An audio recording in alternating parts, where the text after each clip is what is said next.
है।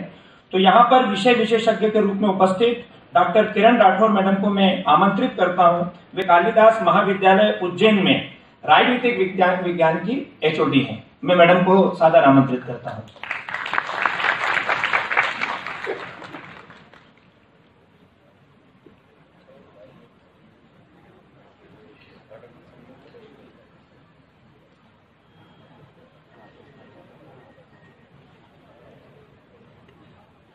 आज के इस राष्ट्रीय युवा संसद के गरिमामय कार्यक्रम के मुख्य अतिथि डॉक्टर मोहन यादव जी, उच्च शिक्षा मंत्री मध्य प्रदेश शासन, इस कार्यक्रम की अध्यक्षता कर रही डॉक्टर रेणु जैन मैडम, कुलपति देवी अहिल्या विश्वविद्यालय इंदौर, कुलसचिव डॉक्टर अनिल शर्मा, शिवाजी विश्वविद्यालय कोल्हापुर से पधारे डॉक्टर प्रहलाद माने जी, इस कार्यक्रम के समन्वयक प्रकाश गरवाल जी, समस्त विश्वविद्यालय परिवार, राष्ट्रीय सेवा योजना के स्वयंसेवक एवं प्रिय विद्यार्थी,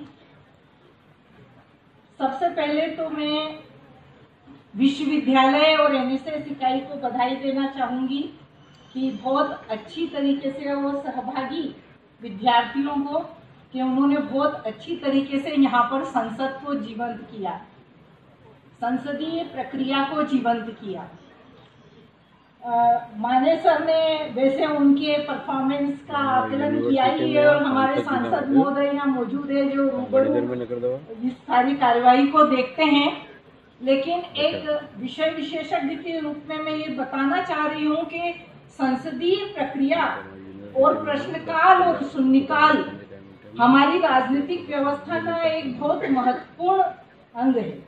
संसदीय प्रक्रिया हम कह सकते हैं उन सभी नियमों का एक समूह है जिसके आधार पर विधायी क्रियाकलाप का सुचारू रूप से संचालन हो सकता है। इसके साथ साथ ही संसदीय प्रक्रिया जो है उसमें संसद जो हमारा है, खास करके बच्चों के लिए मैं ये कहना चाहती हूँ कि आप सभी को मालूम है कि संसद के दो भाग सामान्य तौर पर हम जानते हैं, लोकसभा और राज्यसभा। लेकिन अगर आप ये बताएंगे कि भारतीय संसद के दो रूप है, लोकसभा और राज्यसभा, तो वो अपूर्ण होगा। राष्ट्रपति और राज्यसभा और लोकसभा इन तीनों का संयुक्त नाम संसद है। राष्ट्रपति इसलिए कि समस्त सत्र के प्रारंभ करने को, सत्रावसान को या लोकसभा भंग करने का अधिकार राष्ट्रपति के पास सुरक्षित है। और इसके साथ साथ हालांकि राष्ट्रपति ये कार्य प्रधानमंत्री और मंत्रिपरिषद की सहमति से करते हैं, लेकिन वे इसका एक अभिन्न अंग है। और जो विधेयक यहाँ सारे समस्त ज्वलंत मुद्दों पर, यह भी एक बहुत अच्छी बात है कि नई शिक्षा नीति जो कि कर्नाटक और मध्य प्रदेश सबसे पहला राज्य बना, कृषि की समस्याएं, डिफेंस की समस्याएं, ऐसे ज्वलंत मुद्दों पर इस संसद में प्रश्न उठाए गए महत्वपूर्ण रूप से।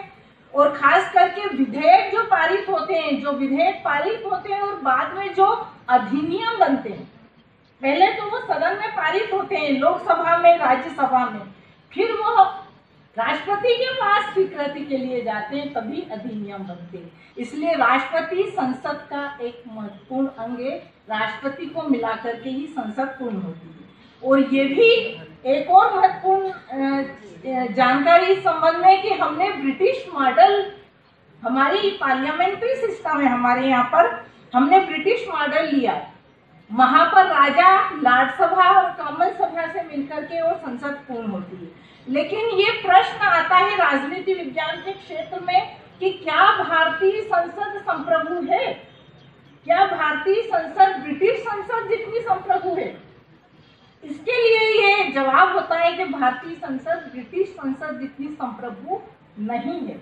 इसके पीछे सबसे महत्वपूर्ण या सबसे प्रमुख कारण है कि भारतीय संसद के पीछे हमने जो संविधान में हमने सुप्रीमेसी ऑफ पार्लियामेंट को नहीं अपनाया, संसद की सर्वोच्चता को नहीं अपनाया, हमने संविधान की सर्वोच्चता को अपनाया। संसद सर्वोच्च नहीं है। दूसरा, हमारे यहाँ पर राज्य सरकारों पर कानून बनाने का अधिकार संसद पे नहीं है। हालांकि संसद कई मामलों में अवशिष्ट शक्तियां रखती है, लेकिन उसके साथ साथ ही मौलिक अधिकारों के विरुद्ध कोई कानून संसद नहीं बना सकती।